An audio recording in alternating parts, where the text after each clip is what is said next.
Sampai kapan Yesus segala beban hidupmu.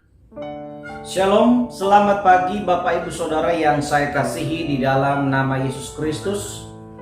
Bersyukur kepada Tuhan kalau kita masih bisa bersama di channel ini untuk saya terus berbagi firman Tuhan kepada kita. Saya berterima kasih buat waktu yang boleh saudara berikan untuk di pagi hari ini untuk terus mendengarkan firman Tuhan. Kiranya saudara-saudara juga boleh bangun dalam keadaan sehat, menyambut hari yang baik di akhir pekan di hari ini. Kiranya Tuhan Yesus beserta kita sepanjang hari ini.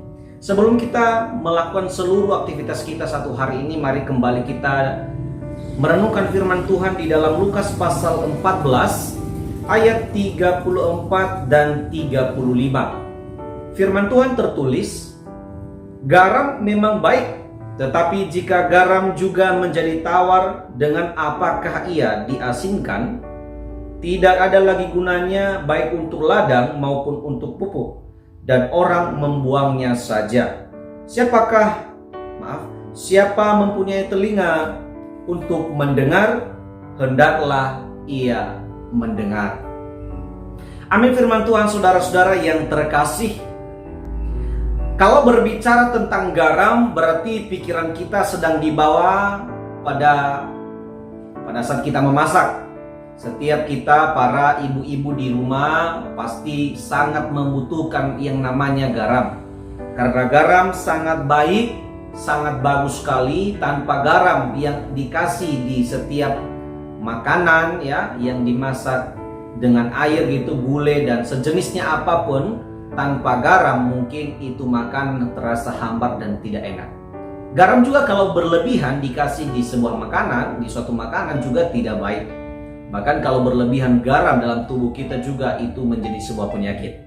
Saudara-saudara yang terkasih, dalam firman Tuhan di pagi hari yang kita baca, kalau kita melihat ayat-ayat sebelumnya dan perikop ini Yesus sedang berbicara tentang sebuah komitmen daripada orang-orang yang mengikuti Yesus pada saat itu.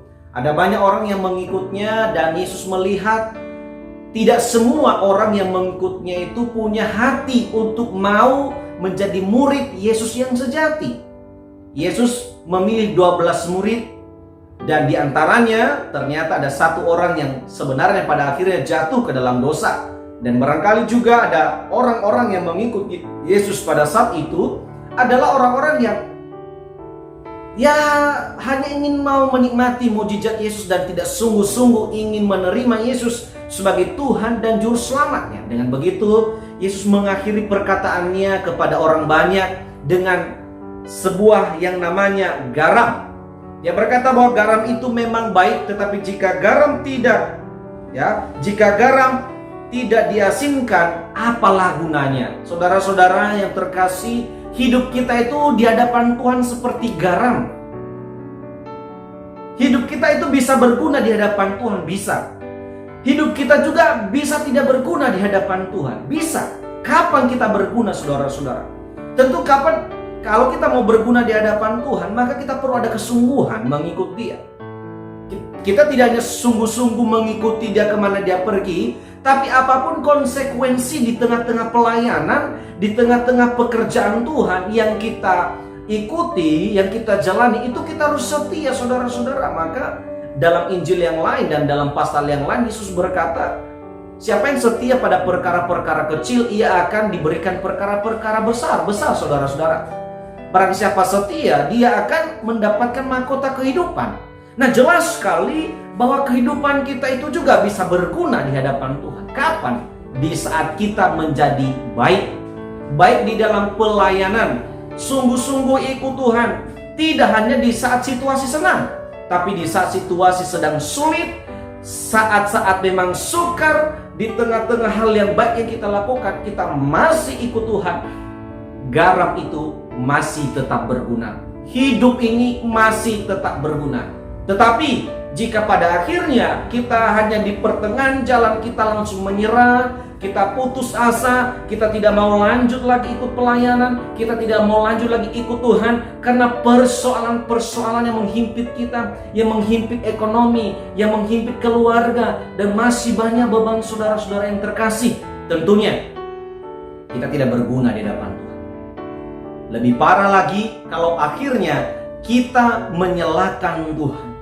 Lebih parah lagi kalau akhirnya tinggalkan Tuhan.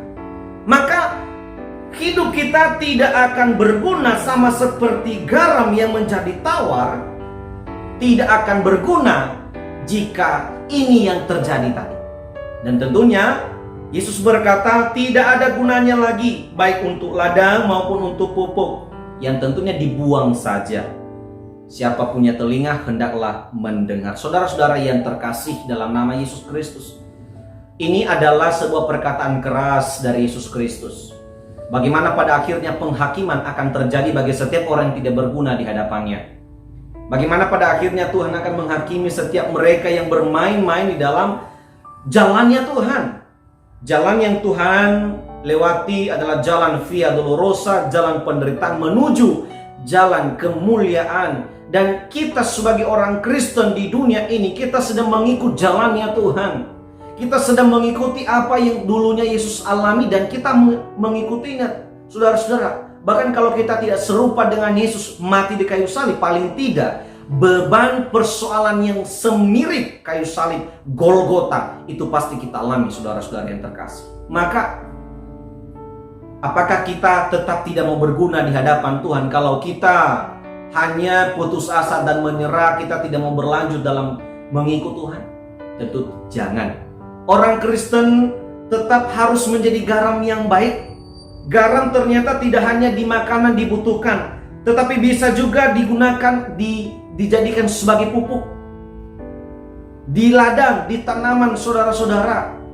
Tentu kalau sudah tidak berguna garam ini, ia akan dibuang. Saudara-saudara, ini keras, sangat berbahaya sekali kalau akhirnya Tuhan buang kita karena kita tidak berguna. Selalu saya khotbahkan masalah tidak berguna, saudara-saudara. Tidak baik kalau kita dibuang. Jangankanlah dulu tentang Tuhan, kita saja dibuang oleh para pimpinan kita ketika kita bekerja. Kita diabaikanlah dulu masalahnya ya, soalnya kita diabaikan saja oleh istri kita, satu hari anak kita, suami kita mengabaikan kita. Mungkin keluarga kita mengabaikan kita. Kita sakit hati kan? Kita sakit hati. Nah tentunya kalau kita tidak mau dibiarkan, dibuang, dicuekin, maka lakukan yang terbaik. Paling tidak adalah mari lakukan hal-hal yang berkenan kepada Tuhan. Jadilah garam yang baik. Amin. Jadilah garam. Mari kita menjadi garam yang baik, yang bermanfaat untuk segala aspek kehidupan ini. Amin ya. Mari kita jadikan diri kita itu garam. Hidup kita jadikan di tangan Tuhan seperti garam yang bisa digunakan dimanapun oleh Tuhan. Terserah Tuhan mau kasih di mana. Jangan sampai Tuhan pada akhirnya campakkan kita dan kita tidak berguna, dan tentunya tempat kita tidaklah layak, saudara-saudara. Mari di pagi hari ini, saudara, Bapak Ibu yang terkasih, kita doakan diri kita minta kekuatan dari Roh Kudus untuk kita terus menjadi pribadi yang berguna, untuk menjadi pribadi yang berkenan, bermanfaat bagi setiap lingkungan kita. Bahkan di tengah-tengah pelayanan, di tengah-tengah gereja, di tengah-tengah keluarga, di tengah-tengah masyarakat, tunjukkan garam yang Tuhan berikan kepada kita. Berguna enggak? Jangan sampai garam yang sudah Tuhan berikan kepada kita akhirnya tawar. Karena kita malas-malasan, kita membiarkan begitu saja. Kita tidak open gitu. Masa bodoh, saudara-saudara. Orang Kristen bukanlah orang yang cuek, tapi orang Kristen adalah orang yang peduli dalam hal-hal yang benar. Tunjukkan, terus lakukan, jangan menyerah. Kalau diabaikan, kalau dianggap tidak benar ya yang kita lakukan, padahal benar, yang baik yang kita lakukan, kalau kita dimarahi, dicueki, dibenci, silakan terus lanjut kebaikan. Tapi kalau yang jahat, mari putuskan dan berhenti. Saudara-saudara, kiranya Tuhan menolong kita di pagi hari melalui firman Tuhan, dan terima kasih buat waktu yang baik yang saudara berikan. Selamat beraktivitas saudara-saudara sepanjang hari ini. Selamat mempersiapkan diri juga di ibadah minggu besok. Tuhan memberkati. Selamat pagi. Shalom.